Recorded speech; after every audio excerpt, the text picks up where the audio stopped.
Welcome everyone. After 5 years to meet here. I'm extremely happy to see you all here, literally every single person. Believe me or not, I've been waiting for this day for at least 3 or 4 years.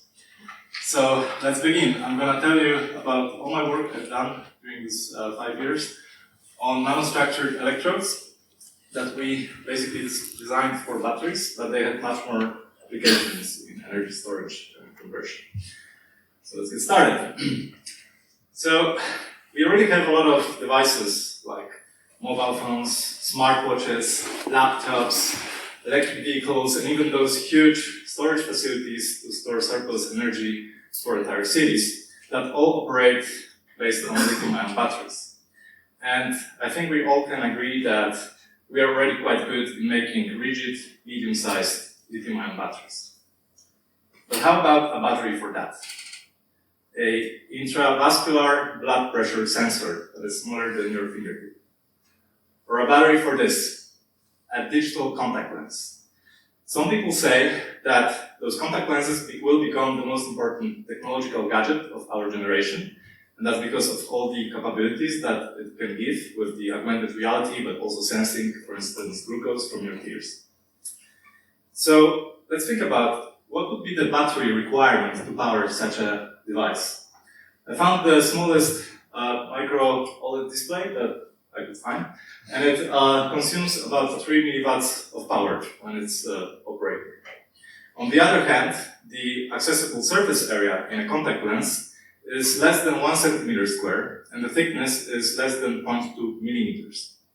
Now, if we would like to operate such a device for example, more than 2 hours, we would need to store more than 6 milliwatt hours of energy in less than 20 microliters of volume in a battery, which gives us the requirement of the energy density of 300 milliwatt hours per centimeter cube. And please remember that number because we will come back to it later. So let's see if there are any batteries that could meet those requirements. First, let's look at the size. On this graph, I'm showing the footprint area and the thickness. And we have the requirements for both the digital contact lenses and the microsensors. If we look at what the batteries can give us right now, we can see we have all the different form factors. We have those cylinder batteries, pin batteries, pouch cells, we have some flexibles, coin cells, and thin solid-state batteries. And we can see that the only type of battery that currently is available on the market and could meet those demands is the solid-state thin battery. And this is because those batteries, as the only ones, currently contain only solids. They do not contain liquid electrolyte that is flammable. If you have something that is liquid and flammable, you need to have relatively thick packaging. So you cannot scale it down below a certain volume. So we see that the thin batteries are okay in this case. But how about the energy density? So amount of energy we can store per volume of a battery. Here again, there are the requirements for the contact lens and the microsensors. We can see that the thin solid-state batteries are actually the worst, and they are really far away from the requirements. And you can also see that as we shrink the size of the battery down, the energy per volume you can store inside is also getting lower. This is a problem. Why is that? Let's look at the problem of the thin batteries. So if you look at the typical cross-section, many of you have seen it, but anyway, I will explain to you. We have a lot of those planar layers that are stacked on each other. And probably the most important ones are the cathode, solid electrolyte, and anode. The cathode, you can look at it as a reservoir for lithium ions. And those lithium ions, they travel through the solid electrolyte to the anode when you are discharging the battery. Okay? I could say that the energy density, or the energy of a battery, will simply depend on the amount of cathode and on the electric potential difference between cathode and anode. This is because we are choosing the amount of anode chromatic capacity of the cathode in most cases. So this is a cross-section that most of us have seen, but is it really a true cross-section of a thin battery? Or not? This is the one. So you can see that the majority of the volume of the device is taken by the substrate, which of course is a dead volume. As a consequence, the volume of the cathode is only about 2%, so the energy density of this device is really low, around 25 milliwatt hours per centimeter cube. This is like trying to get fed with a typical fancy dish in a maybe French restaurant. You can't really do that. So what I was working on, and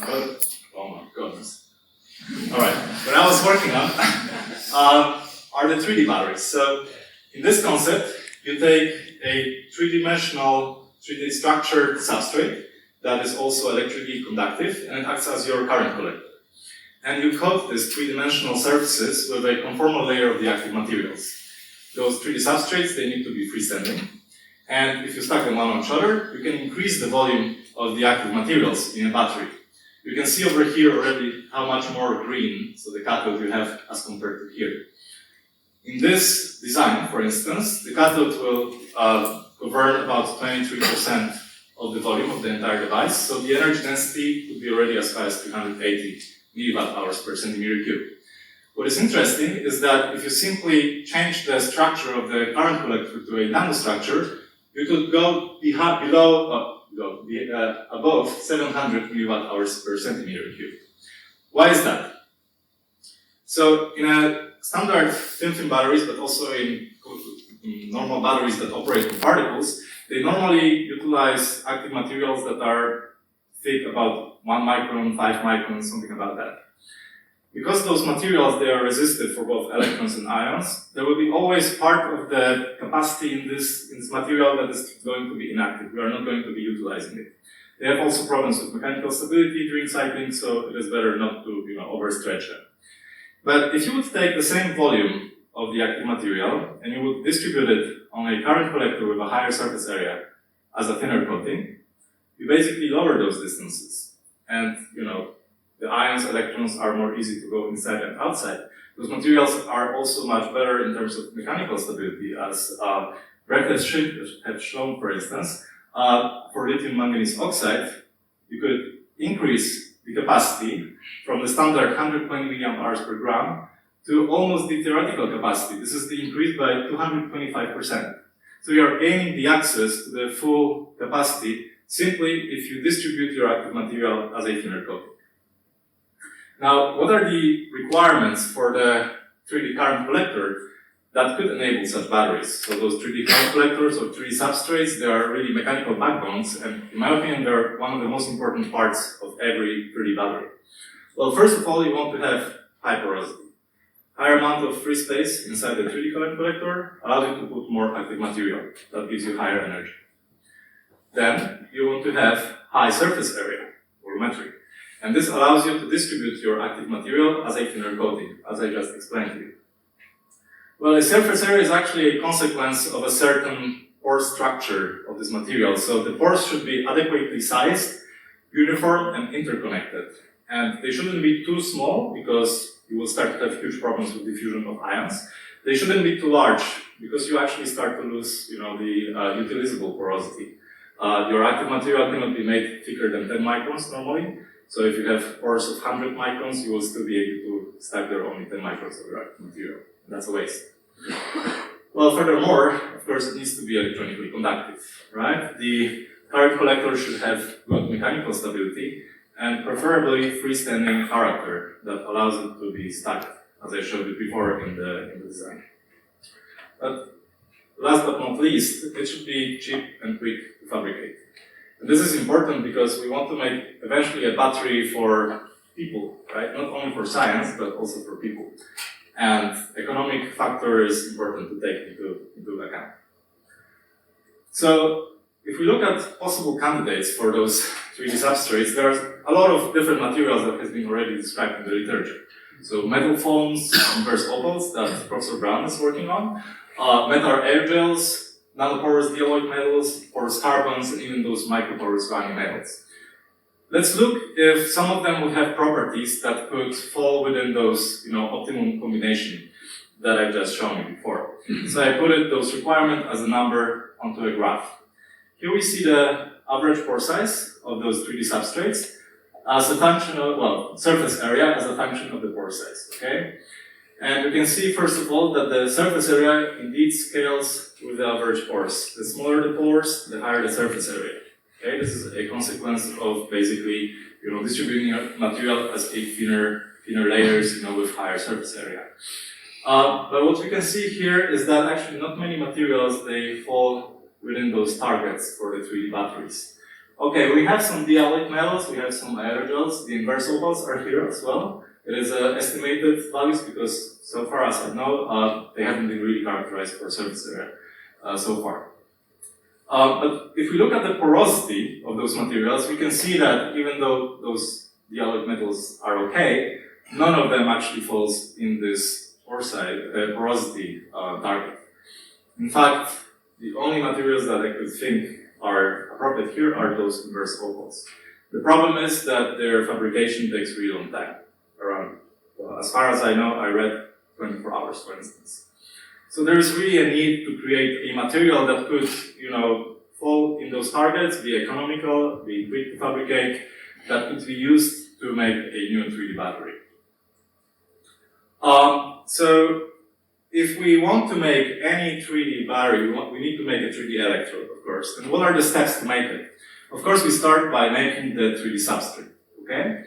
Then we need to coat it with a precursor of the cathodes. I'm speaking about cathodes because this is the type of electrodes I've been working on, so the positive electrodes. And this is not always the case, but this is still mostly the case, that we need to first coat them with the precursor. Then you need to activate it, and I'm going to speak about it later. So you need to transform them from an inactive form to electrochemically active form. And finally, you will need to impregnate it with an electrolyte that later will become solid. You could use for that, for instance, the solidifiable electrolyte that is called SE, that has been under development in our group. And it is initially liquid, and then it could solidify and form a solid. So actually, my PhD is about those three first parts. And someone else will need to continue the work in the future. And it sounds like not much, but I hope that you will be overwhelmed by the content. So what I'm going to tell you today about is first how I made those 3D substrates, 3D current collectors. We call them the nanomeshes. I will show you the methods I have used to determine its key structural properties, the porosity and surface area. I'll show you how I conformally coated this current collector with the precursor of the cathode, and finally how I transformed it into a working cathode. So let's start with the nanomesh current collectors, and this work is my second chapter of the thesis and has been published in one paper and a patent application. So what I've been doing, I was using a method called anodization. I'm taking a substrate, for instance a silicon wafer, which has a top layer made of aluminum doped with small amount of copper. I stick that thing into an acid, and I connect a voltage source, and I pass current under a voltage. What happens then is that this electronically conductive aluminum copper changes into electronically insulating porous template, which is called three-dimensional anodic aluminum oxide. And you can see that it has pores, and they tend to be ordered, and they are being ordered in a hexagonal fashion. This is how the templates look like from the top. So we're looking from the top, and you can see the vertical channels. And here this is a cross-section, so you can see the vertical channels, but also those horizontal channels that go through, and they interconnect them. So later, I simply fill those pores with nickel. I do it with a simple technique called electrodeposition. It allows me to conformally coat all the pores with nickel. And lastly, I simply remove the template without removing the nickel, so I obtain this wafer-supported nanomesh network. And this is how it looks like in real life. So you can see it's black in the middle, it has very interesting optical properties, and this is the wafer that hasn't been under processing. But how does it look under the microscope? That. So this is a three-dimensional network of nickel nanowires that are interconnected. If you look very closely, you can start to see some kind of ordering of their structure. And this is a consequence, again, of this tendency of the templates to be ordered in terms of pores. They are also very homogeneous. So if you look at the nanomesh at different magnifications, you can see that there are no craziness in the structure. There are no ununiformities. Everything is really uniform. And this is very good for its properties, for its structural properties, as I will show you in a moment. It is not completely new. So there have been some groups in the past which were describing materials grown from three-dimensional porous anodic aluminum oxide templates, nanowires made of nickel or thin nickel, but those materials have never been characterized. And I believe that this is the reason why they have been overlooked, in fact. So the first thing I did when I made my material, I characterized it. And I will tell you how I did it in a moment, but what's important now is that I determined that it is 76% porous, so 76% of the volume is an empty space there. And it has a volumetric surface area of 26 meters squares per cubic centimeter. Now, what does it mean? If we take the famous cola can, which has a volume of about 330 milliliters, and we fill it with the nanomesh, what will be the surface area that is contained in this volume? Well, we multiplied it by this volumetric surface area of the nanomesh, and we arrive at the number of 8,700 meters squared. Now, this surface area is larger than the surface area of a football pitch at Camp Nou in Barcelona. So it's quite big. It can contain more than 11 players. And what is important is that it's more than 76% empty. Okay, you can still put around 250 milliliters of cola in that can. Okay, so this is the most important, or the best maybe way to show what is so unique about this combination of the properties. You have high amount of surface area, but also a lot of space that you could fill with active materials.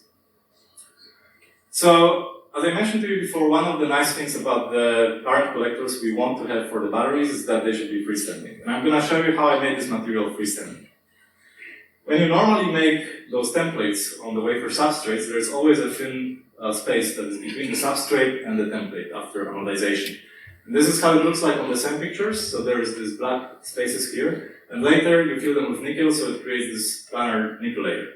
It's very thin, and it actually acts as a kind of glue that keeps the nanowires on the surface of the wafer. But of course, if you want to release the nanowires from the wafer, you don't want this thing to be there. So you need to use some kind of sacrificial layer. And I decided to go for copper. And copper has two nice properties. First of all, it is very easy to electrodeposit, so you can very nicely plate it over there. And second of all, it can be removed selectively next to nickel, so you can remove it afterwards without damaging nickel.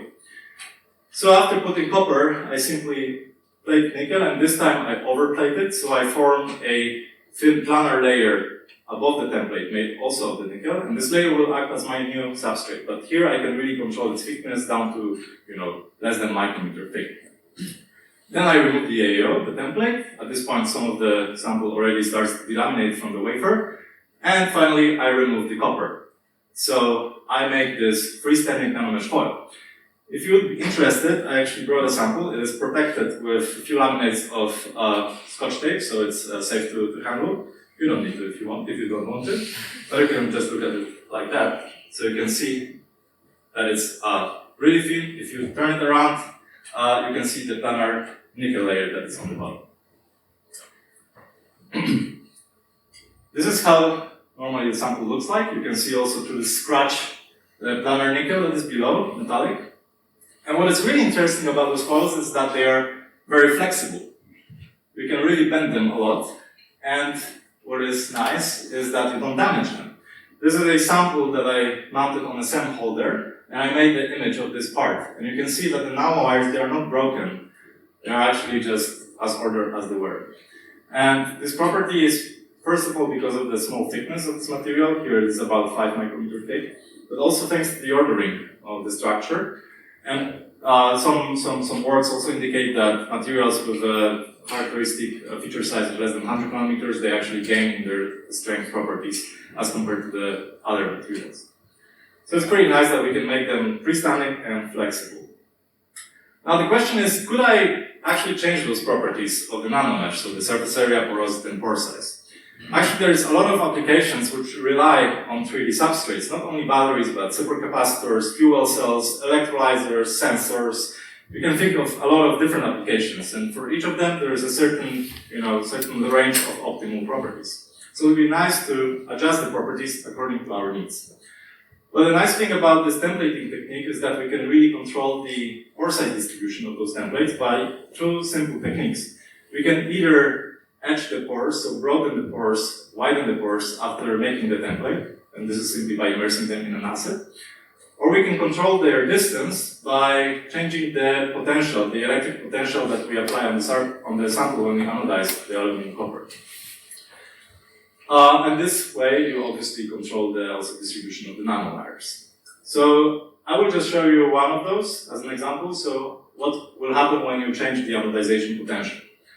So those are the same pictures of a sample that was made from AEO that was analyzed at 30 volts and 100 volts. And this is a cross-section, so we're looking at the side. We can see that the nanowires are very densely packed when you use a low anodization voltage, and they become very separated when you increase the voltage. This is also a top view of the same samples. So you can see that indeed the nanowires become more distributed. As a consequence, you can control very linearly the interwire distance. This is the center distance, the blue curve here, simply by changing the potential you use during the anodization. The nanowire diameter also increases. This is somehow a side effect, but you can control it more or less with appropriate cooling of the bath when you use when you make the anodization. When we now look at the structural properties, it's pretty interesting that you can control the surface area, porosity, and pore size. In this case, by changing the potential that you use during the anodization. So as you make the AEO at higher potential, the distribution of the wires becomes, they become more separated. So obviously you start to lose some surface area, but you are gaining porosity. So you can make the nanomesh up to 90% porous in this case, and probably above that with a further increase of the potential. We also can control the pore size in this way. We can increase it from around 60 nanometers to already 120 nanometers. And what is interesting about this three-dimensional material is that, we know that the AEO templates, they tend towards hexagonal ordering, so we can imagine a nanomesh with also a ordered structure. And what I did, I basically derived a mathematical model to calculate surface area and porosity of this material simply based on the separation between the nanowires and their diameter. And you can also look at it from class. So what is pretty cool is that when you compare the model to the experiment, you see that they are actually quite matching. This means that although the nanomesh may not have long-range ordering of its structure, it does have properties that are following the properties of perfectly hexagonal material, okay, three-dimensional material, which means that we can simply target. We want this porosity, we want that surface area, and I can simply tell you how big distribution of the wires you need, how thick the wires need to be, and we can control that. We can control that with this template formation potential and with AEO edge. So we get this control. Now let's see if the nanomesh could compete with the known materials, and I show you again those graphs with pore size surface area and porosity surface area. Where's the nanomesh? Here. So you can see that it falls within the target of the pore size and the surface area, and it also falls into the target of porosity. Okay? The red areas here are properties that I believe that they can be achieved with the known knowledge of making those templates and nanowires. What is important is the nanomesh, you can make it very quickly and relatively cheaply. So that's also a distinguishable feature. And it could be used to many cool applications, but let's just concentrate on one example. And as an example, I chose hydrogen evolution. So making hydrogen by electrolysis in an alkaline solution. So what you here see is a SEM image of a 1.5 millimeter nickel 1.5 millimeter thick nickel foam and a platinum carbon cloth. Those two materials are commercial catalysts for alkaline electrolyzers. And they are lying on top of 4.5 micron thick nanomesh. You practically cannot see it. That's why I needed to color it with violet color so you can somehow distinguish them. So how do they look when we connect them to a potentiostat and apply the same voltage for formation of hydrogen? So this is a movie, okay, it's not quantitative yet, but you can see that indeed the nanomesh, which is again just 4 micrometers big, it has a lot of bubbles compared to nickel foam and maybe similar or a little bit more than this platinum carbon cloth. When we look at the values now, we see that a bare nanomesh that hasn't been functionalized with a catalyst, it already gives you 11 times more hydrogen produced, even though it is 300 times thinner than the foam. If you would further functionalize this nanomesh with platinum, you can see that it overcomes the currents you reach on the commercial platinum carbon material. So it's pretty nice to show that you can have something thin, something that allows you to miniaturize your device and simultaneously improve its performance. So I think this single material, as I've shown you, combines all the properties that I previously described will be quite interesting for the battery applications. So now I want to show you how I determined its properties. Of course, none of this I could show you if I wouldn't know what is the surface area and porosity. And this is my third chapter of my thesis, described also in one paper. So the problem here is that actually the volume, the total volume of the material is quite small on each sample. It is less than 1 microliter, so 1 millimeter cube. For a standard technique that is used to determine porosity, the minimum volume is about 5 times larger than the one that I was having in samples. Also for the methods to determine surface area, they need at least twice as much material normally. This is the surface area I previously estimated with my model. So I needed to develop new methods that would allow us to determine the properties of a very small quantities in thin film materials. First, let's look at the porosity. So this method is quite simple. I first determine the volume by determining the thickness of the material simply in SEM, in the electron microscope. So I have the total volume of my porous network. Then I can also estimate the volume of the solid nickel skeleton. And I do that using the Faraday law of electrolysis, which relates the electric charge that I spent during the electrode deposition to the amount of material that I electrode deposit. And then the porosity is simply the ratio between those two. Okay? I did estimate the porosity for samples with increasing thickness, and you can see that the porosity doesn't change, and this is something that you would expect. I'm not changing the structure, I'm just increasing the thickness, but the relative amount of free space is the same. What is also cool is that the value is very close to the simulated value, so it partially proves that it's also a highly accurate method. Now, to determine surface area, it's a little bit more complex story. So there are methods to determine surface area of porous nickel materials, and one of the methods is based on cyclic voltammetry that probes surface passivation of nickel in a basic electrolyte. So we stick nickel surface in potassium hydroxide, for instance, and we electrochemically oxidize it. We form 1 or 2 monolayers of nickel hydroxide. And on a voltammogram, this corresponds to this positive peak over here. We can further reduce it back to metallic nickel, which gives us this reverse negative peak. So quite straightforwardly, the surface area of our material would be the ratio of this area and this area, the average of them, divided by the amount of charge you would expect for a planar surface, right? That's how you get the 3D surface area. And normally people in the literature, they refer the planar nickel to this nickel 100 surface and the charge that was calculated for it. Well, the problem here is that actually there's a lot of side reactions that are happening, and they also exhibit charges on this cyclic voltammogram. So what do people mostly do in the literature? They do that. They don't want to see that. They just take everything and they assume it is simply the charge corresponding to this single reaction.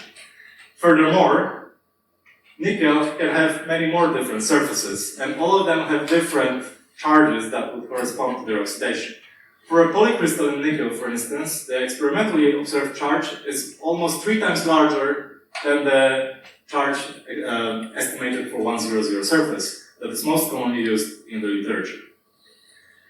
As a second method that is used for estimation of surface area, people use electrochemical impedance spectroscopy that analyzes double-layer capacitance, so basically the amount of ions that stick on the surface of an electrode when you apply potential.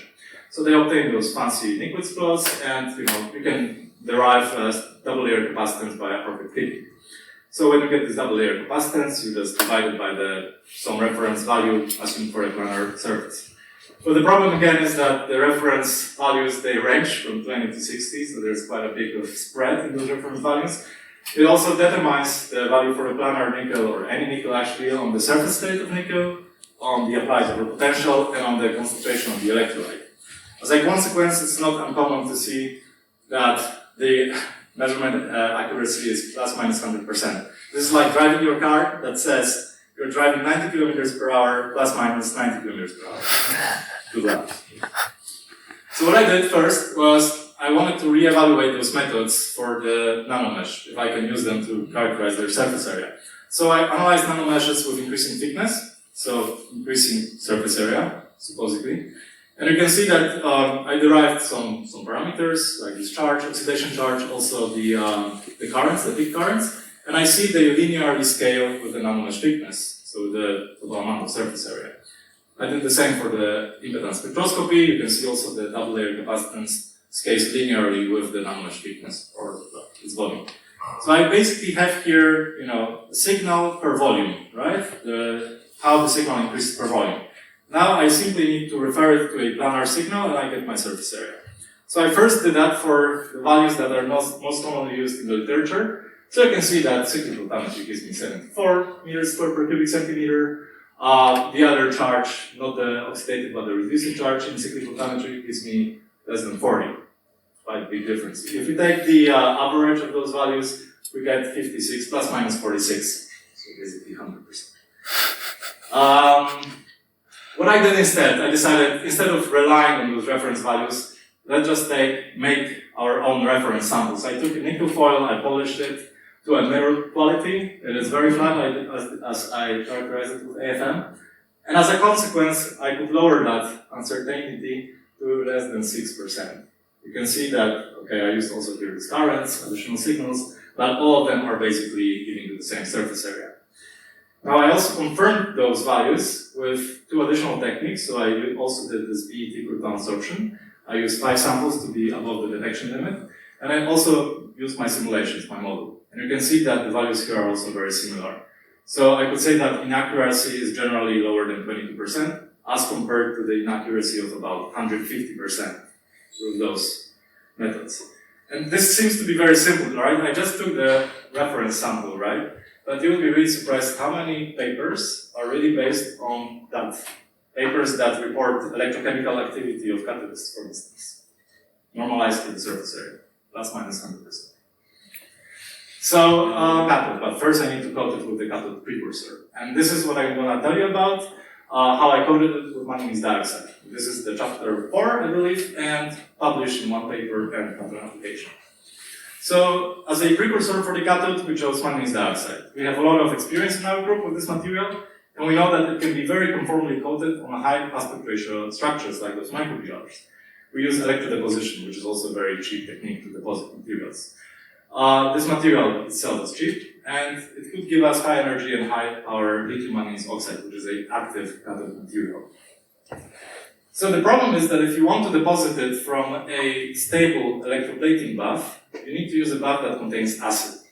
And we are speaking about plating something on nickel that is vulnerable for acids if you apply oxidative electrodeposition.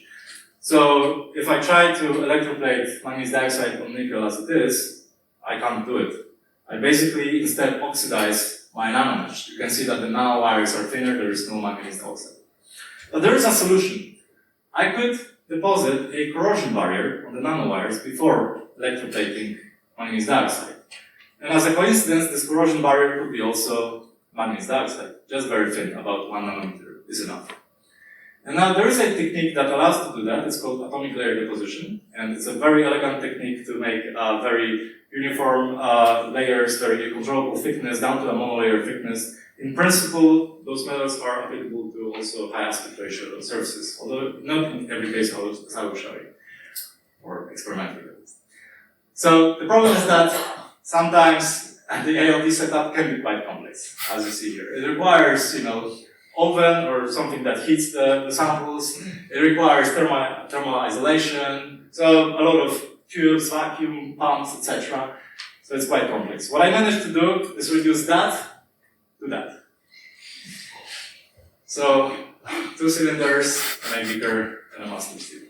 That's it for Now, how did I do that? I was inspired by a chemical reaction that I saw in my high school. So there is this example of redox reaction. Actually, when you learn about redox, most of you probably have seen this one. So it's a reduction of permanganate ions with some, for instance, organic molecules like ethanol. And those molecules can reduce permanganate to solid manganese dioxide. So this is what can happen. This is a beaker with permanganate, and this is a beaker with some reductant like ethanol. So when you simply put it inside, you form manganese dioxide, as you can see. And it's brown, solid, insoluble in water. Now the problem here, of course, is that you form it in a bulk of the solution. And we want to have 1 nanometer thick layer conformally coated on the nanowires. How can you do that? So I chose to basically go for another alcohol that has a very interesting property that it can chemisorb on the surface. And I chose this propargyl alcohol. So it's 3 carbons with a triple bond in between first and second carbon.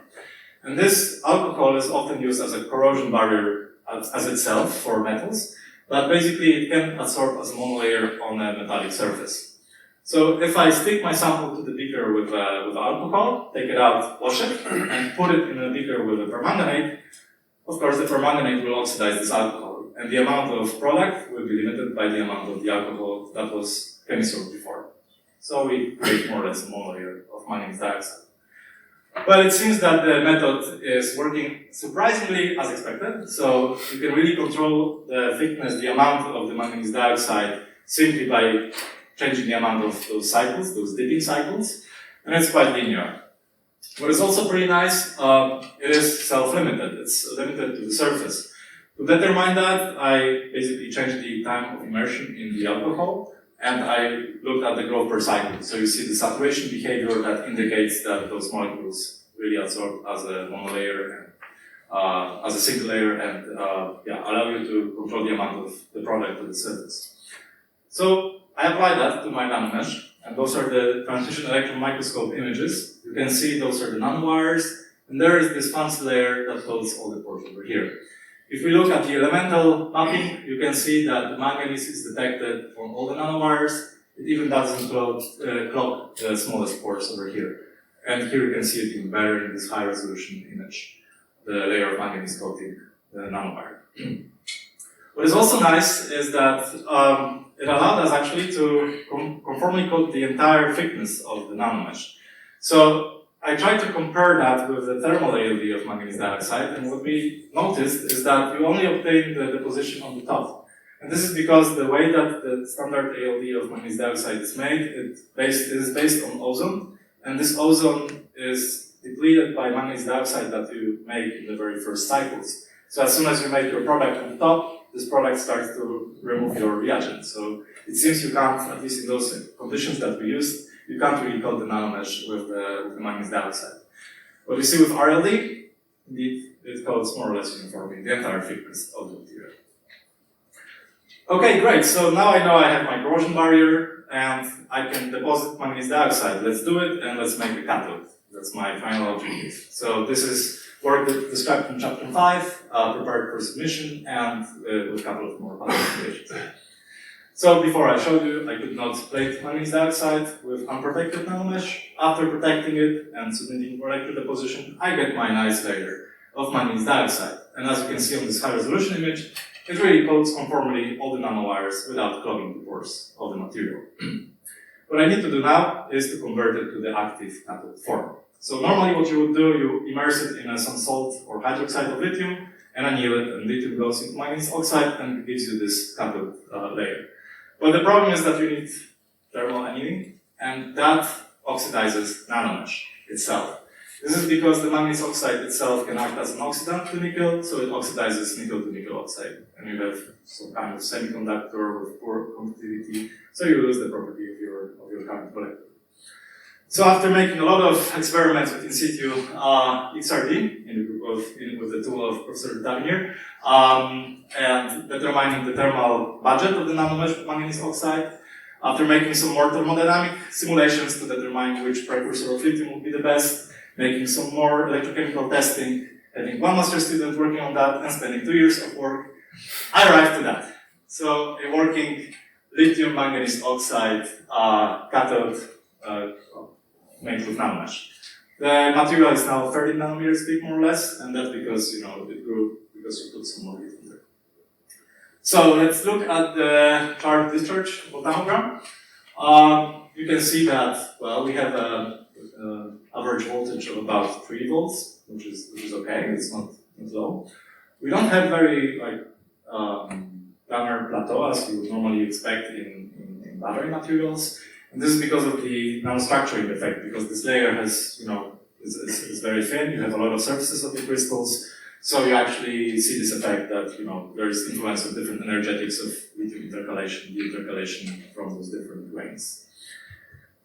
Well, we also obtained this increased capacity characteristic to the nanoparticles. You can see here that bulk lithium manganese oxide has a capacity of around 15 hours per mole of manganese.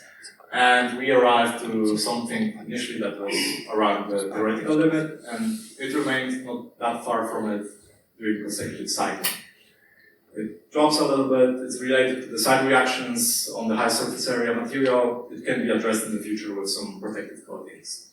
When we look at the C-rate performance, you can see that, well, basically it behaves okay. I wouldn't say it's maybe as great as some of the cathodes that were presented in the literature, but it's not that bad. You can still charge it to about 50% of its 1C capacity in less than 90 seconds. I think it's alright for that. There is some increased degradation of the material. When you go back to 1C, you go to 76% of initial capacity, so yeah, something that needs to be addressed in the future. But how does it compare to the materials, the cathodes that have been described already in the literature? Well, you can see we have a lot of different cathodes. There are some of the best ones here with lithium manganese silicate, one from Professor Brown. You can see that the nanomesh is not that bad actually. It's relatively good, I would say. It allows you to have quite high capacity at this quite relatively high currents, and it's actually larger than most of those cathodes that are here that already fall with the capacity as you increase the current in discharging. In terms of stability, this is the capacity after 50 cycles with respect to the first cycle capacity. It's about 77%. So you can see that there are electrodes which are much better, but it's actually not that bad, right? It's when you look at the manganese chemistry that is known to have problems with stability, is actually the third one here. Some may say, not terrible, not great. I say that we have obtained an economical cathodes with high energy that can charge relatively fast. Of course, the question is, can it be used to power that contact lens? Well, you remember the energy requirement, 300 milliwatt-hours per centimeter cube. Our nanomesh capacity around 200, multiplied by 3 to get the energy density of about 600 milliwatt-hours per centimeter cube. If we look at this design where the total volume of the cathode is around 47%, it gives you the energy density of about 300 milliwatt-hours per centimeter cube. Of course, this is an estimation, and there will be a lot of challenges to reach this number here. But in principle, it could allow you in the future to reach the requirement for the digital contact lens. So as a summary, instead of summarizing everything, why all of this matters? Well, first of all, as I showed you, nanomesh can be made freestanding and flexible, and it has a unique combination of properties of the surface area, porosity, pore size. You can tune it as you want. And this is important because, as I said, so many of devices operate based on 3D substrates, 3D current collectors. You could maybe improve just this component of a device, and the entire device could work better. So that's why the potential of this material is so high. The nanomesh, as I've shown you, it can allow to simultaneously improve the performance of the device and allow for its miniaturization. As an example of a hydrogen generation. 300 times thinner nanomesh gives you 10 times more current than the foam. Well, I also showed you that I developed methodology to quickly and accurately determine porosity and surface area of thin porous deposited materials. And I also, indicated what are the traps in those methods that are normally used. And as I said, so many people use them. And I think that's quite important to realize what are the dangers, and it's not a big problem, right? Just make the simple measurement of a reference every time you make your measurement of surface area, and it's usually good. I also described to you a new method for coating complex nanomaterials with conformal layers of manganese dioxide. And this method is precise, fast, and cheap. And this is important because not only batteries rely on manganese dioxide, there are so many other devices, supercapacitors, catalysts. Manganese dioxide is a great catalyst for many organic reactions. Even in processors, it has been shown that it can be used as a barrier layer for copper diffusion. So depositing thin layers of well-defined manganese dioxide is quite important for many applications. And finally, I've shown you that the nanomesh cathodes are economical, first of all. I made them quite fast, 2 hours per sample, 3 hours per sample. They can combine high energy and relatively quick charging, which is important for their future applications in small devices. So I believe that this is only the first step. As I showed you before, there's more work that needs to be done, but I hope it opens the door to many more developments in terms of nanostructured materials with high surface area and porosity. Thank you.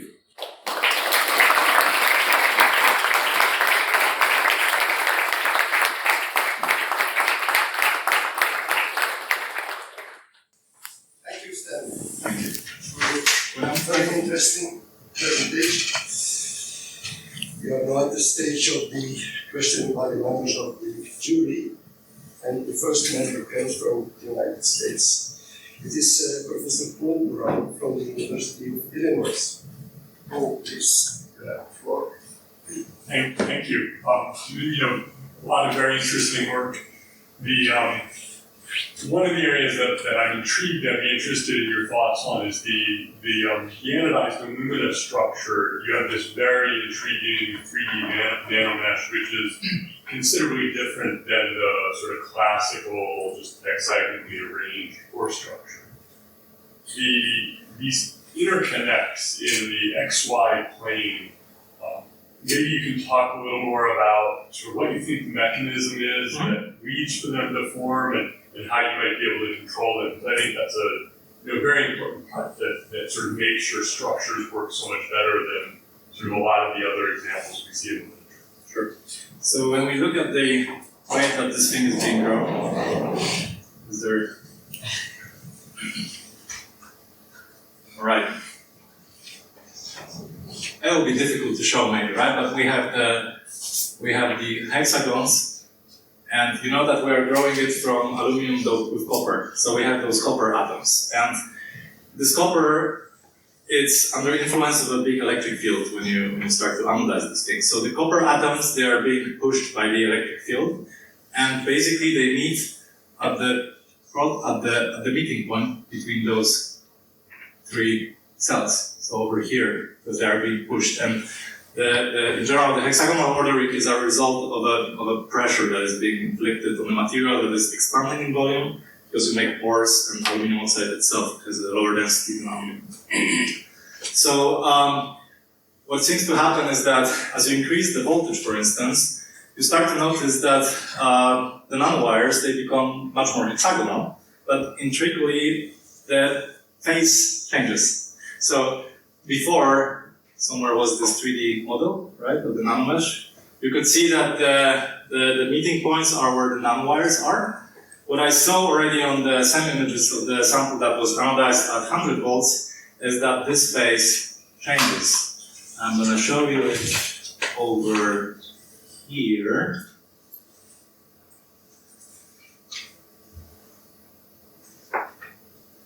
Voila. We're there. So you can see that now the wires that are coming to us, so the vertical wires, they are kind of like surrounded by this hexagons. And I believe this is because as you increase the voltage, you increase this driving force for copper. So the copper is pushed much more quickly, and it doesn't have time to really all the atoms to meet at this triple intersection. They kind of are pushed just to the boundaries between that. So it seems that you could control the distribution of that also with the voltage or the electric field that you are applying during the anodization. Maybe also with the concentration of copper, for instance. I haven't looked really into that, but when you look at the materials that have been made before with this impure aluminum, I haven't seen actually the top views of those pore structures, so I can't really say too much yet about it. But I haven't, as I said, they had more amount of impurities, and I didn't see this. Right? Maybe because they didn't show the SEM photos from the top, or I hadn't read the probe data. But it seems that yes, at least with the voltage, you can control the distribution of the hexagonal wires. So related to that, once you then fill the structure with nickel, via the electrodeposition, and you then can, of course, etch away the alumina and presumably the little bit of copper that might be present. You talk about overplating the structure. when you overplate the structure, of course, you have a dense layer on the top. So sort of two parts to that question. If you have the dense overlayer on the top, how do ions penetrate into the structure to etch? And then the second part is if you don't have the overlayer on the top, is the structure robust, or is that overlayer necessary to hold it all together, or are the sort of these ligaments, are they sufficient? Mm-hmm. The answer to your second question is no, it's not sufficient. So you need to have the planar layer. Maybe that's because it's very thin material, so it's very susceptible for breaking whenever you just touch it. But I can see that the nanowires themselves would start to fall apart when you don't have anything that holds them on their bottom. And the first question, so I showed you like schematic actually how this etching away of template looks like.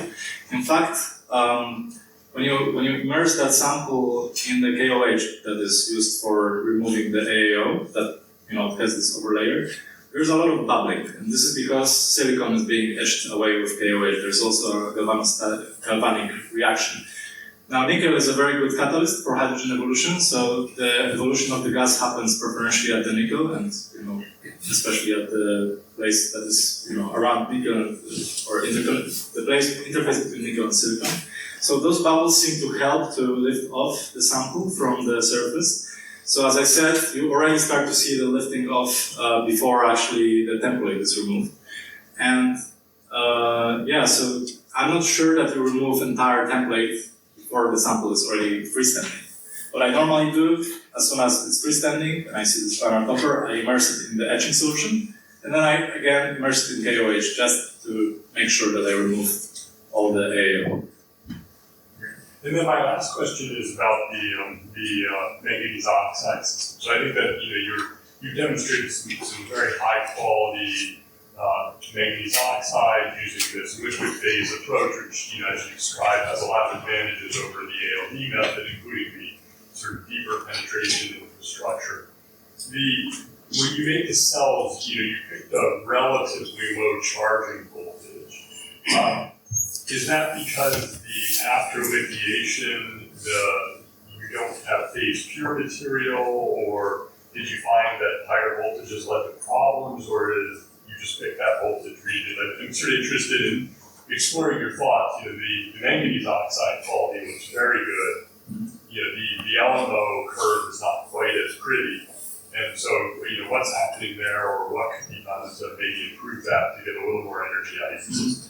Indeed, so I normally limited my range of charging discharging to up to 4 volts, and I could do it higher to 4.5 volts. From cyclical thermograms, I didn't observe any significant currents in that regime, and I realized that nickel is not known as a stable material of 4 volts, so I didn't really want to go too high because I was thinking that maybe the charge I would be getting from the reduction is not really from my active material in this case. I want to kind of control the active material.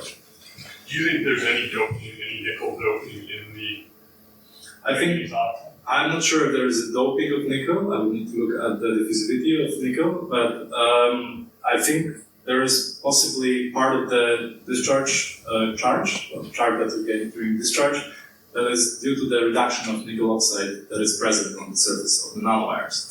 And that might be the reason for not for a coulombic efficiency that if you normalize the discharge per charge is actually above 100%.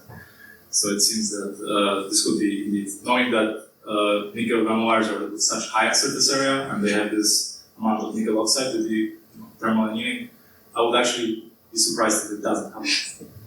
Because of course a little nickel doping probably would actually be a good thing. Sure. To reduce manganese dissolution. Sure. Yes. But no, thank you very much. Really enjoyed your presentation. Thank you. Thank you, Professor Gavins. Please pass the microphone. Or, thanks for the questions. The next questioner is Professor Christophe Betafami. He is from the University of Ghent in Belgium, of course. You have the floor. Thank you. I would like to start off by also congratulating you on your work. You have a very nice combination. On one hand, high impact papers, but also a lot of quite significant amount of patents. And it's a quite unique combination, and I think it really evidences the originality and also the quality of your work. So I think the contribution here. For the questions, I would appreciate if you could show slide number 19 to start off with.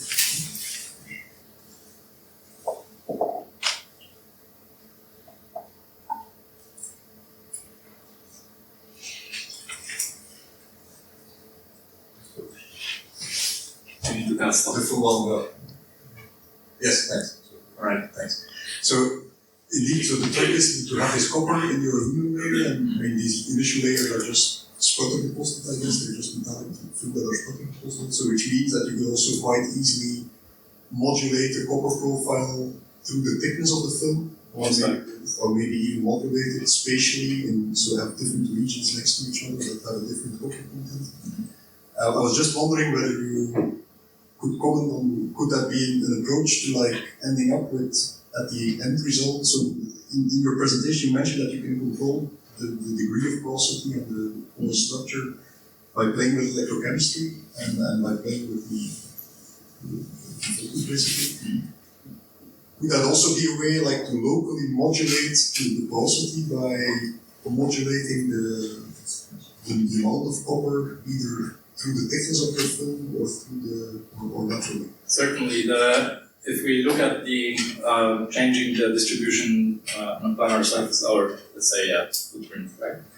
You could imagine that the places with the copper will result in a less dense nanomesh because they have the interconnects, and the places without the copper will give you simply freestanding, or not freestanding, but standing one-dimensional or two-dimensional nanowires, which have automatically higher porosity. Although they are not interconnected, which means that they may start to agglomerate, and you may actually start to lose porosity, even though you had it initially. So it's probably interesting, although as of now it's hard for me to think why would it be, how I could apply that, let's say, or for what exactly, but it is certainly a method to modulate the structure of the nanomesh between 2D and 3D.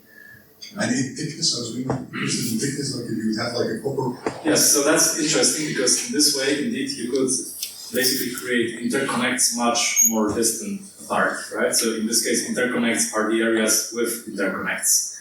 And that is an interesting way because indeed, increasing porosity may be problematic above certain limit. And you're absolutely correct that if you manage to make the profiling of the copper, that should be okay. Although I think it may require like changing sputtering, if we speak about sputtering, because copper has quite some high diffusivity. So you anneal it, and I could rather imagine that it goes at all. Depending, of course, on the density, on the spatial density, maybe if it's not too close to each other, then the diffusion profile and the annealing time is not so big. So in principle, from the other processing point of view, it would be possible to start with like a more graded structure. Yes, And that with something where the porosity is also graded. Yes. A second question that I had was related to these very nice figures where you're summarizing a lot of literature. I think there was somewhere in the presentation that I forgot to write down. About the concepts or the materials themselves? The surface area versus porosity.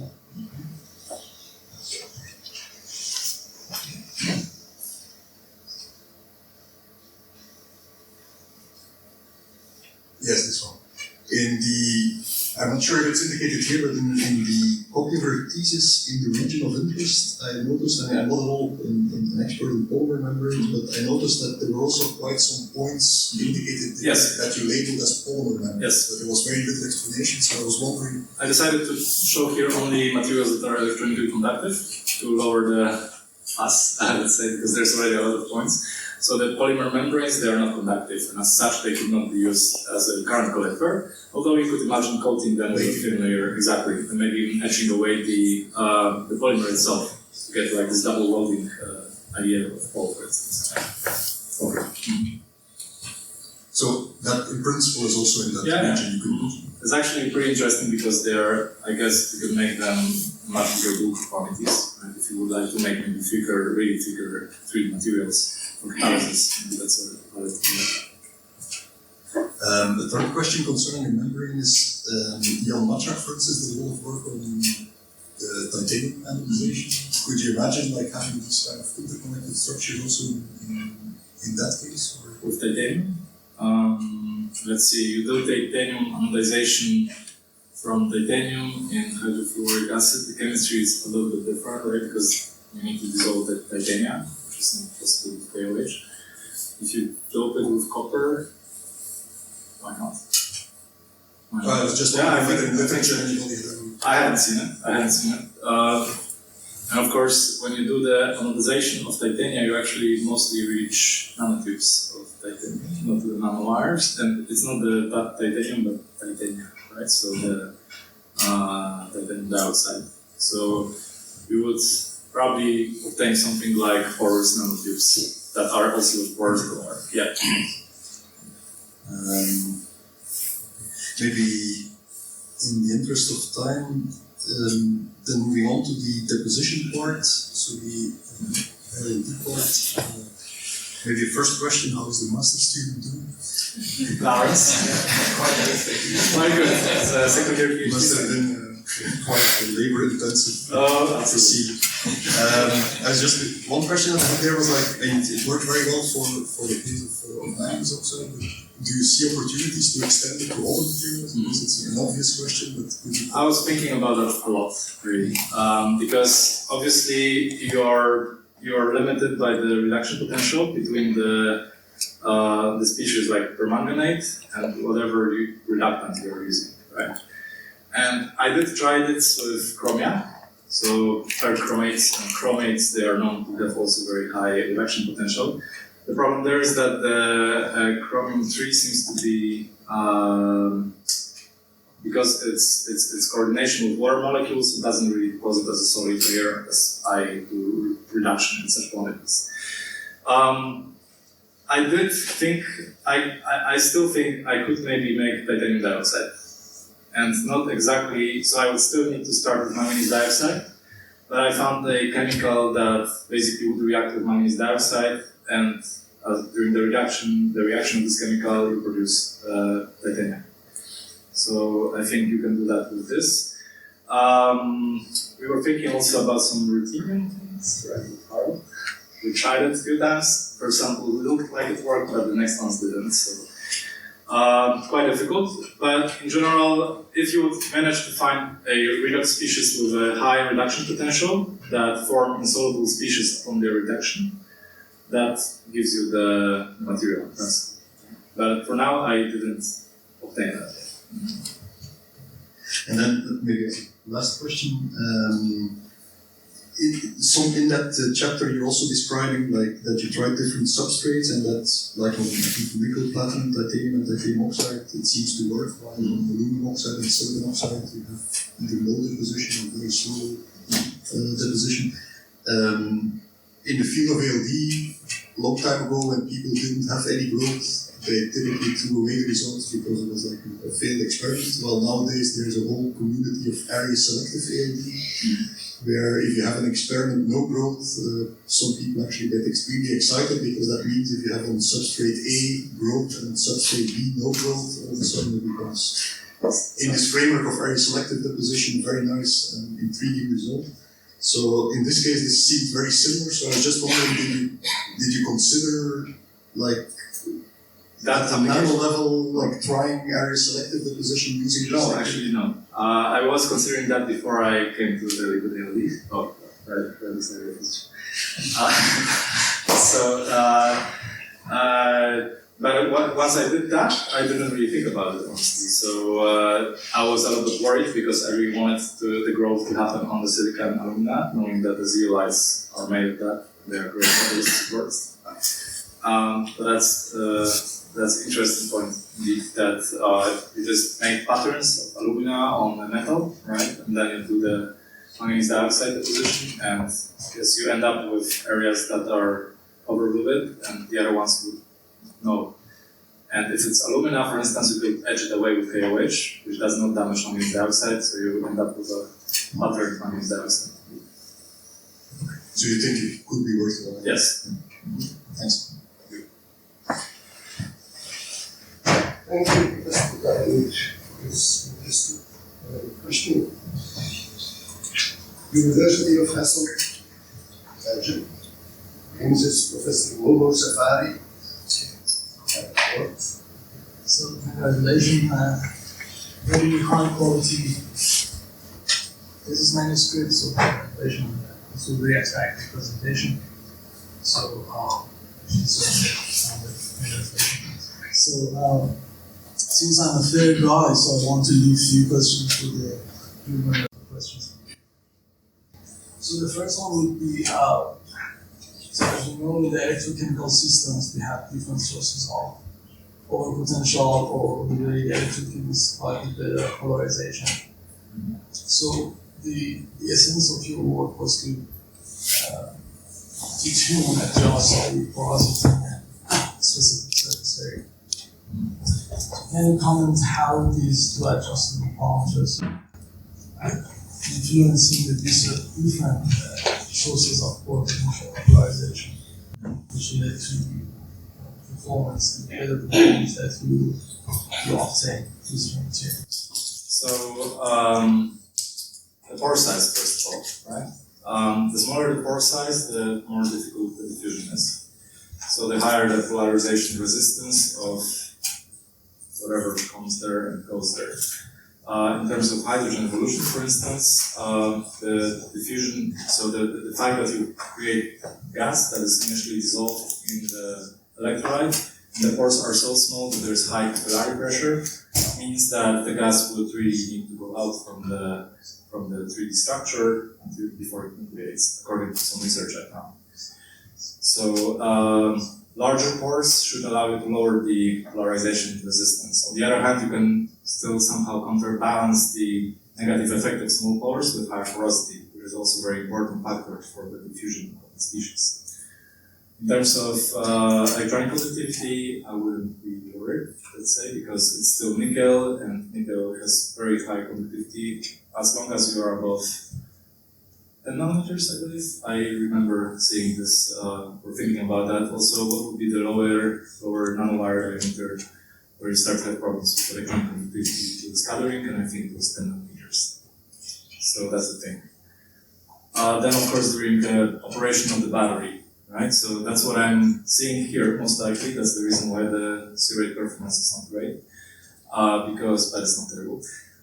Because it's very small pores, right? And I was comparing it actually to the cathodes of Professor Brown, and it seems to be quite similar in terms, you have a conformally coated material, and it's much thinner actually than the active material in my case, because it's just 2 nanometers, and there it was, I believe, 20, 30, and still there it was much higher rate performance. And that's because the pores, the effective pores inside the cathode were already much bigger, and I think they were 100 times bigger. So maybe not that much, but yeah, 500 nanometers, I'm not sure.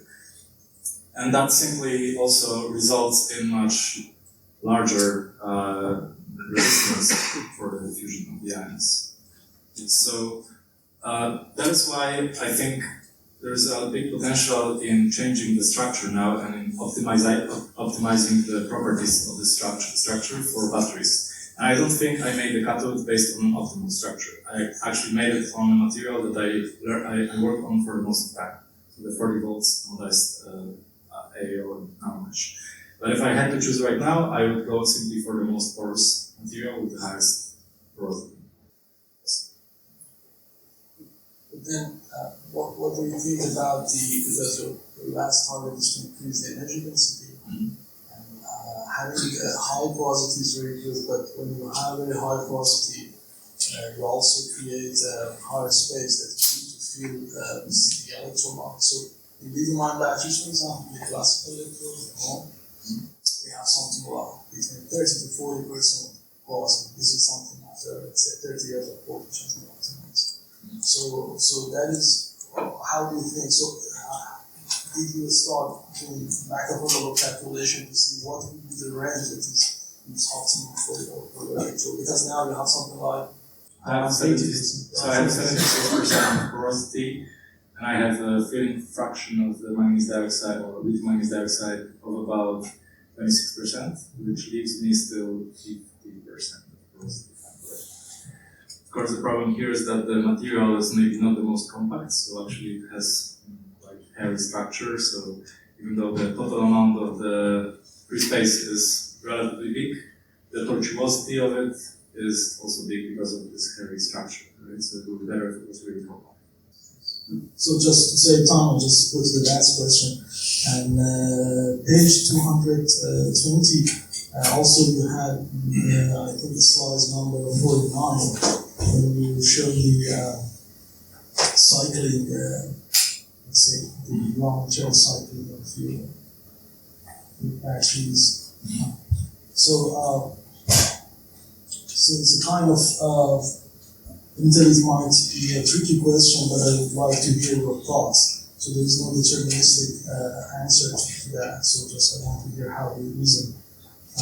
So if you look at whenever you change the let's say the C rates, so you start with 1.2 C and then 4 cycles, and then you go to the higher C rate.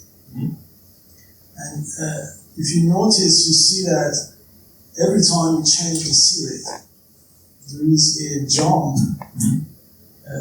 let's say step decrease in the Coulombic efficiency, which appears as kind of minimum.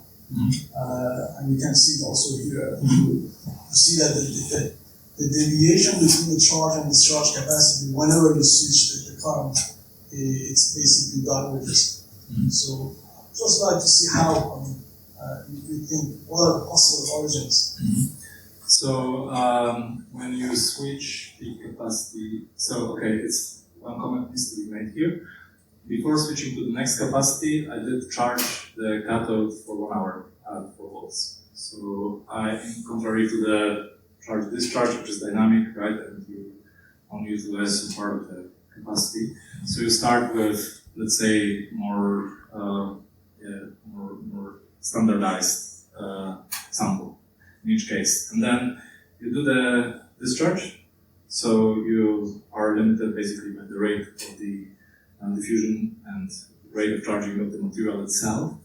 And then you do the, and you actually start not from the same state as in the previous charge cycle, right? So there is a lower capacity when it is constantly doing that, compared to when it's that and you just go faster with the discharge. So this is probably because of, problems with taking all the charge, all the lithium out from the manganese at the same rate, I believe. So, and maybe there is also a effect of, if the manganese is dissolving in the electrolyte, when you polarize for long enough at 4 volts, maybe you end up with, again, reabsorb or redeposition of the manganese oxide on the surface, so you are increasing a little bit the amount of manganese, and then you see the increased amount, the increased charge to the discharge. Thanks.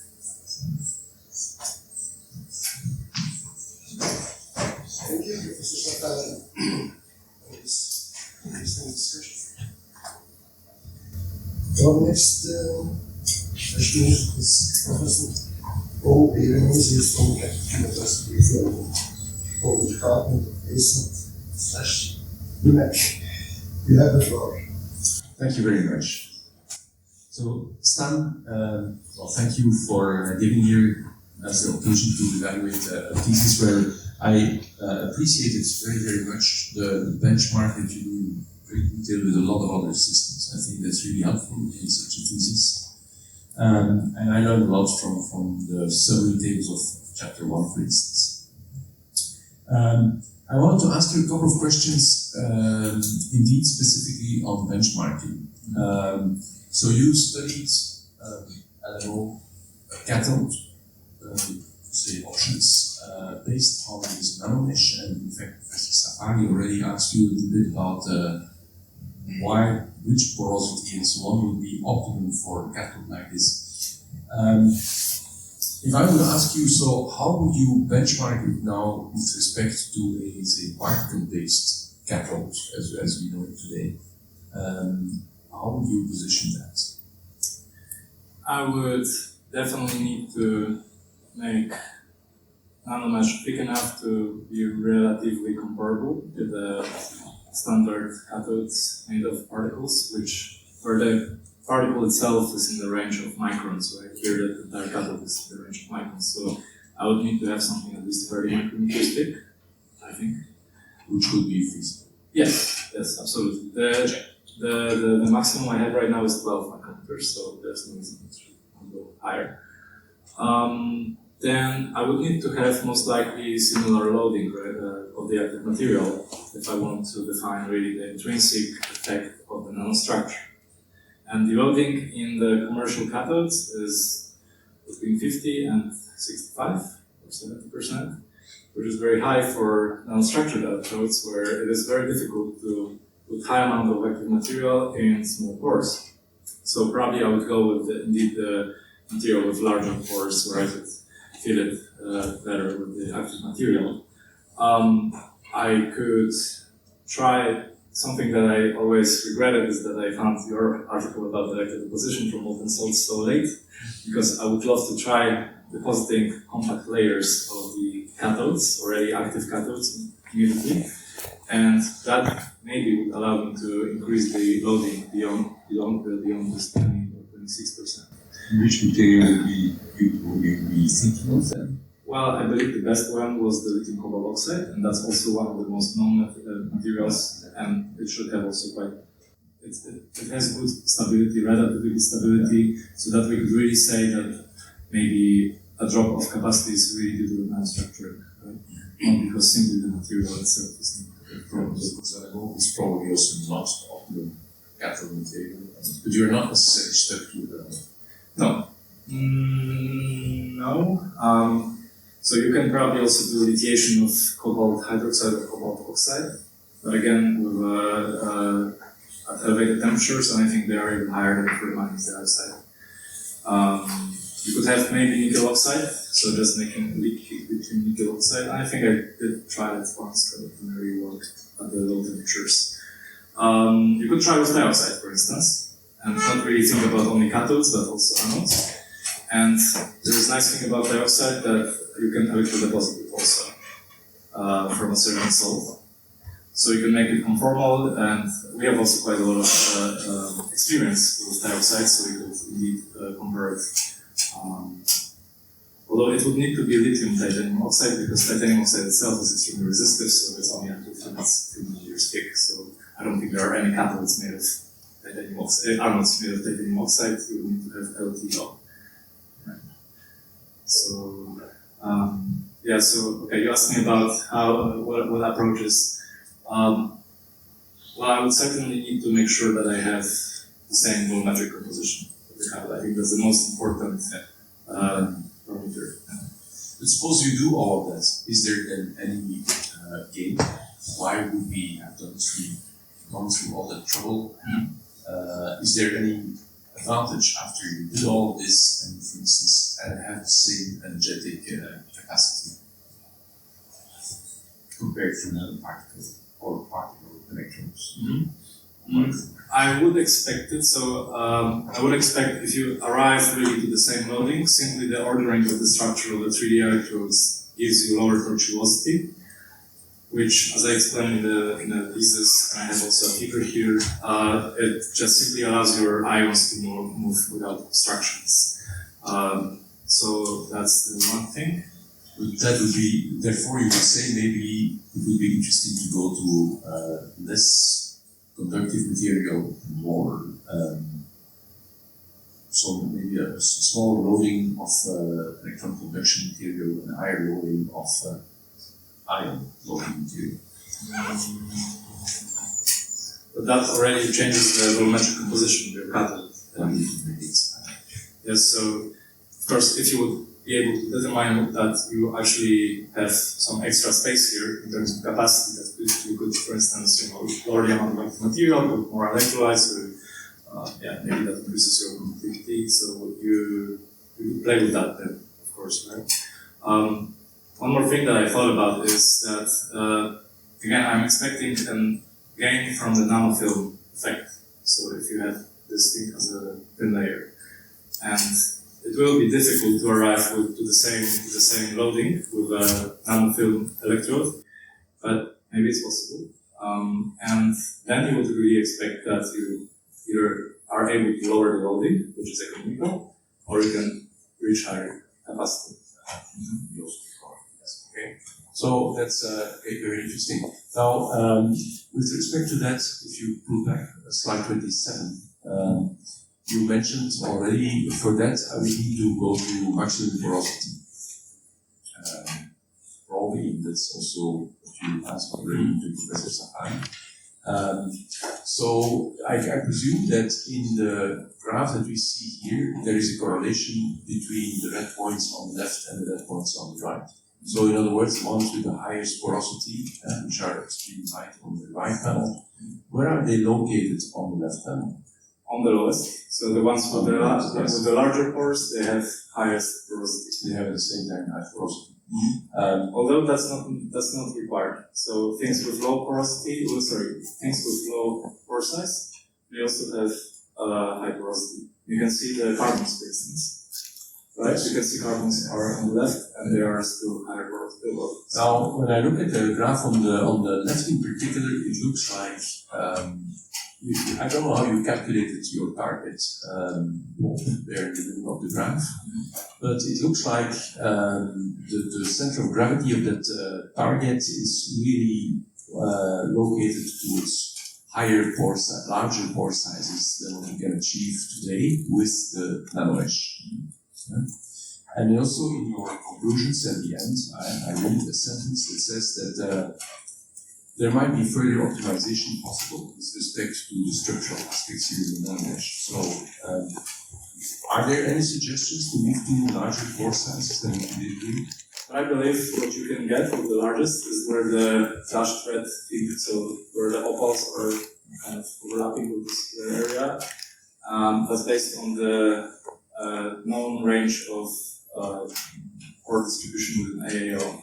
So we can still arrive to, what is that? That's around 300, 400 nanometers of the pores. And I don't think looking at the center of gravity of the blob is really the most valid way to find the target, because the target is simply the range that would allow you to have optimum, how would I say that? That allows you to put your active materials without either losing porosity, porosity because you have too large pores, or without having crazy problems with the diffusion. The lower the pore size, you of course have start with problems with the diffusion, but you also have higher surface area, so you have over. That may depend on the application. So large batteries, you may want to be on a different position compared to a maybe I would say rather it depends on the difficulty of making, right, of loading. So for things that would be economical, you probably want to have some larger pores because maybe it's easier to load them. For things that really need to be specialized, you want to have ideal high surface area emissions. So there maybe you can sacrifice that time for making it better.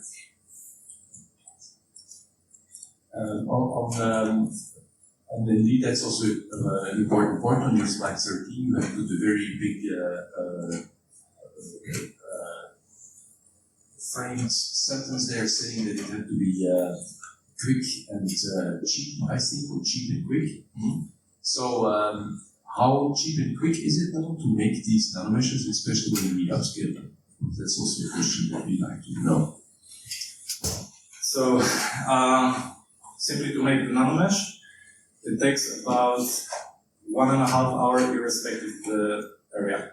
As long as you use the type of setup that I've been using, so the kind of like a bath where you place the wafer, you don't need to wash it so much, as if it was immersed completely in it, and of course the time increases with the volume of the electrolyzing flash, it takes more time. But probably automatization would even lower that time. So 1.5 hours irrespective from the size, as long as you speak about the wafers. Okay?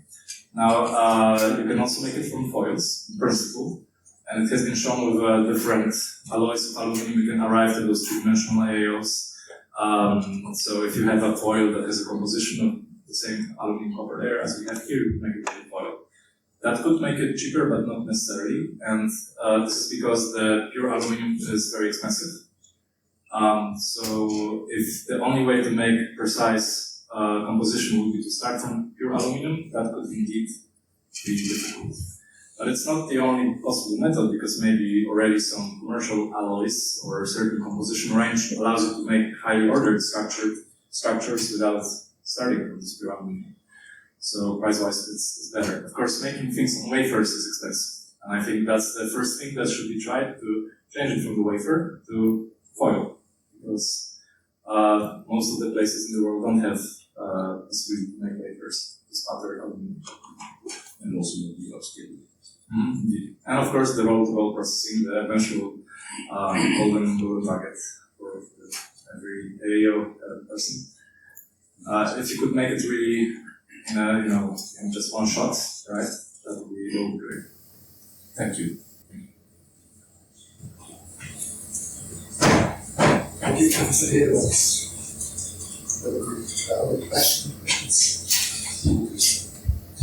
Professor Amund is also from the Catholic University of Europe, from the Department of Microbial Systems. Thank you, Chairman, and thank you, Stan, for the enthusiastic and clear presentation. But still, I have some questions, because I think our job here is to be a little bit annoying, so I'll do my best. Maybe your first question is, you said it also during your presentation, that maybe your biggest competitor are the inverse opals. And you said, as an argument, we'll not use inverse opals because they take a long time to prepare, 24 hours. And I agree, if you need the inverse opals or opals because of their optical properties, you need the perfect ordering. But why can you not do maybe not a cheap and quick, but a quick and dirty opal that doesn't have a perfect ordering, but still uses the beads as templates? Yes. There is a trick in those graphs. So I'm commenting only on the materials which are on the graphs. And those are the materials that I considered. And maybe the sentence it's not the most precise one. Most materials we need to get to.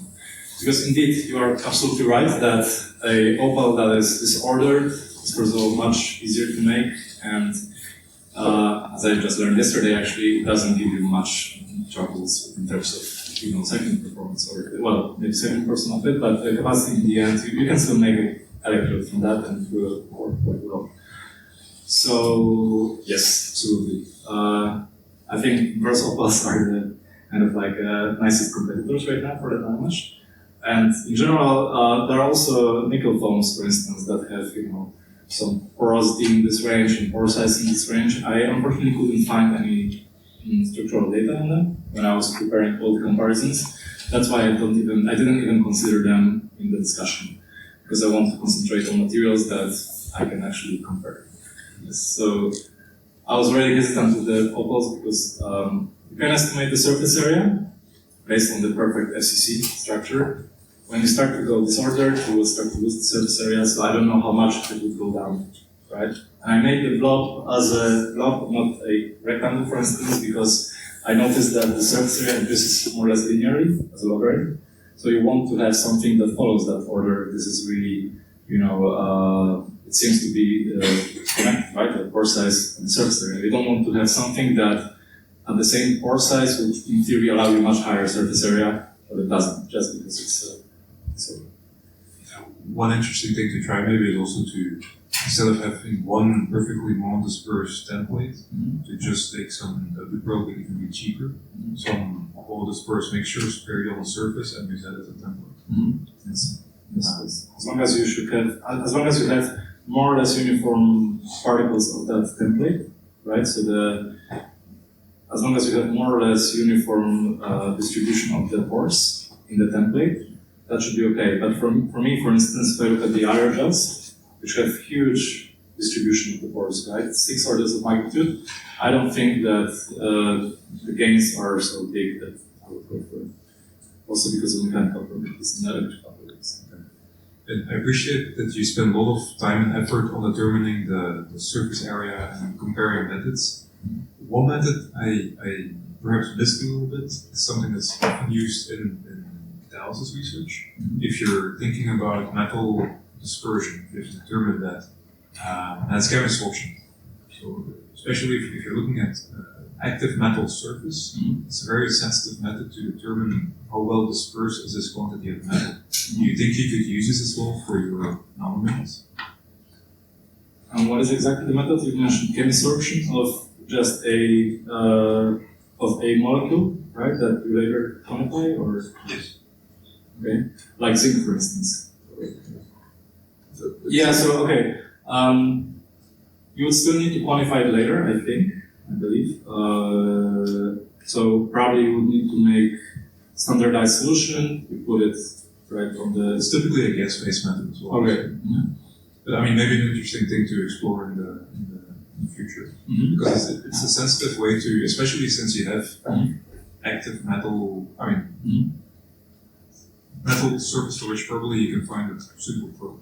Well, actually, I was thinking about using RLD for that. So I'm just trying to find the, to apply the RLD, and you compare the amount. You would probably later dissolve it in oxalic acid, reanalyze it by ICP, and then you will quantify the same amount on the primary surface. And probably it would also work. Okay. In your fourth chapter, it's exactly about this RLD method. What I don't fully understand is, so this molecule on the surface, it can form monolayers and can form multi-layers, depending on the conditions, immersion time. But what is your scenario? Because if you look at the graph on page 178, you don't really have it on the slide, I think, but it shows you the work per cycle as a function of immersion time. And it levels off of it. So it rises first, more or less linearly up to 40 seconds, and then it levels off. So what are the different regimes in there? You point me, are we speaking C or B? C. So do you first have a monolayer and then multi-layer, or what is happening there? Well, I think you just don't have a monolayer at that point from the initial. I think I had it somewhere here. So that Yes. Yeah. Is this indeed the formation of a monolayer you're seeing? And that is complete more or less after 80 seconds? There are two possibilities. So one would be indeed formation of it's not necessarily a monolayer, but it's just self-limited layer, because not everything maybe would need to be a monolayer to kinetically be problematic to configure at the time. Maybe if I would increase it furthermore, then we form this polymerics.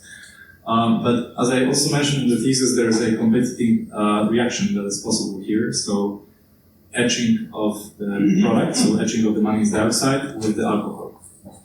And I can also imagine a situation where you actually do not you don't have a self-limiting behavior of the adsorption.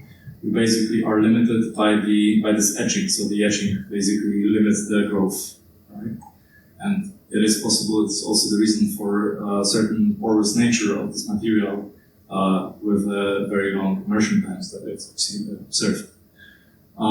So it does not necessarily mean there is a monolayer, this graph. It means it is self-limited, the process itself. It doesn't indicate particularly the character of the layer of the alcohol. What you mentioned, that this etching behavior of the oxide probably also makes it hard to calculate back from the Berger cycle how thick the original alcohol layer was. Yes, exactly. Because otherwise I would have asked, did you calculate this? I did calculate the growth per cycle and compared it to what I would expect based on the stoichiometry of the reaction. Of course, the problem is that there are 5 different stoichiometries, and they are only based on the conditions that were determined in papers, mostly in acids, which is not true here. But the range is still what we would expect. So the growth per cycle is more or less within the reported capacity of a monolayer of alcohol that was determined on the mercury. Right? So it doesn't necessarily mean that this is because of the monolayer, but it's one of the hints that could indicate this monolayer. And maybe to go back to one of your competitor materials, you have a very nice figure, 1.7 on page 90, I think. it's about these interpenetrating materials and like these gyro structures. And it gives very nice pictures, but if you ask me how do you then make a battery, I mean, how does this exactly work? I don't really have an answer. How do you connect this to the outside world? I was really thinking the same. Because you draw some two wires and a light bulb on there, which I agree with, but how do you do this? I mean, if you want to really make a battery. So it's the authors of the paper who wrote it. Yeah, Because okay. it's ready-made. So I believe they basically, before filling it up, so they first created carbon matrix, then they connected it already to a cut cable, and they insulated the connection with some polymer. Okay. And then they fill it up with the electrolyte and the sulfur and carbonize the sulfur, and then I could only imagine that maybe they over deposit sulfur so they can connect it to this over deposited block on top of the electrode or the battery. Does it need some extra complexity you don't get right away from this? Yeah. And where you potentially have an advantage with this overlating method. Although, of course, it lowers the potential volumetric surface area. That's Sure. So maybe time for at least one question. Maybe in chapter 5, you at the very end you say like the cycling capability needs to be improved, and one of the methods you suggest are adding a thin layer of titanium dioxide. How would that work exactly? Why would that work? So manganese dioxide or manganese-based electrodes, they are being they're kind of soluble during the cycling in this cycling. They experience the central distortion, which changes the distance between the atoms, and manganese is being leached out during that because it has a direct contact with the electrolyte. I'm not exactly sure if the electrolyte itself also, but I can think now that it's likely that the electrolyte itself basically promotes this dissolution because, as Brecht showed, solid electrolyte prevents that phenomenon from happening. So it seems that basically if you do not have an electrolyte, something that can, if you don't have direct interface between the manganese and the electrolyte, you can lower or even prevent that fading due to the dissolution. And maybe that layer could also act somehow mechanically, bind this. There's also the one changes. Although the manganese oxide should not have it in this kind of form. So. Maybe as a last question, I think the interesting message in your introduction is also that you show that no single strategy would allow you to achieve the goal. Right? So you say, like, for instance, 70% gain you can get from switching to solid state batteries. But even then, like if you look at the smallest volume batteries that are not there, it's not enough. So you need to combine different strategies to get where you want to be. So my question is a bit, what is the right order of doing this? So I mean, what is, if you would have to pick a challenge now, what is the highest priority? So I prepared a slide that I didn't show because of the times. So first, remove the substrate, that is much thinner. And then the other strategy again is to multiply the cells. And those are the numbers that I calculated, that this allows you to increase the energy density by that much. But of course in the first case you don't really increase the energy, you just make it even thinner. So it needs to be combined with multiplying the cells. But of course alternatively to that you can use the 3D battery. Okay? But the first thing of course is to make the substrate thinner. Unless you don't care about thickness below 1 millimeter, then you can maybe sacrifice that volume because you just need to have something that's 1 millimeter thick with limited energy, but enough energy for your application. I'm glad you could use your extra slide. Very good, thank you. Thank you for continuing the discussion. Professor De Gent, also from the university, is absent. He apologized for having other duties. Then my last person I have to present to you is the promoter, Philip Verreken. Professor Verreken is also from very close and about microwave wave resistance. Initially, I didn't, but then, of course, when I'm always sitting here, I get ideas. And since you're leaving very soon, this is my only chance to ask it anyway. But I want to go back 40 years in time, because they started talking about the deposition of different materials, and you also said, if I hadn't known, but actually you worked on another material, nickel hydroxide. And back then we discussed, why don't we make this nickel nanomesh with nickel hydroxide? So we have a nickel metal hydride battery. So you think this would be still a good thing to try? Absolutely. I think absolutely, since I already managed to play very conformal layers with nickel hydroxide of the nanomesh, something I mentioned. And this battery in theory should be easier to make than a lithium-ion battery, as long as we find appropriate metal hydride. An interesting aspect of the nanomesh is that during extended hydrogen evolution, I always found there is a peak on the cyclical valence ground due to nickel hydride. And it seemed quite large. Okay, I'm not really a specialist in the hydrogen storing materials, but I really have an idea that something that could be tried is to actually charge the nickel with hydrogen. It is a known process that nickel surface during hydrogen evolution becomes saturated with hydrogen that goes into the crystal structure. So that would be used as a anode and use the cathode of nickel hydroxide. And electrode. Of course, at that point, I think what was our problem, we couldn't really find solid alkaline electrode. We wanted to make solid battery, and we didn't follow that one because in the end we wanted to go for manganese lithium-ion chemistry, which could combine also the solid electrolyte that we were working on. But that's absolutely a very nice idea for a student or for anyone to work on.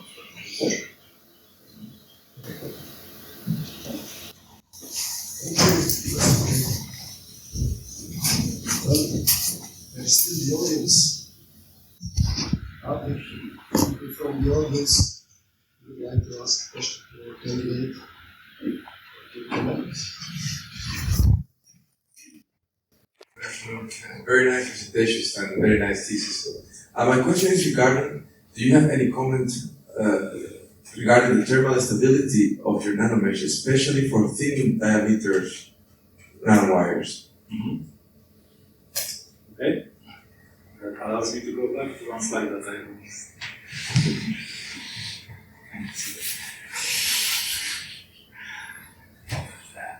Okay.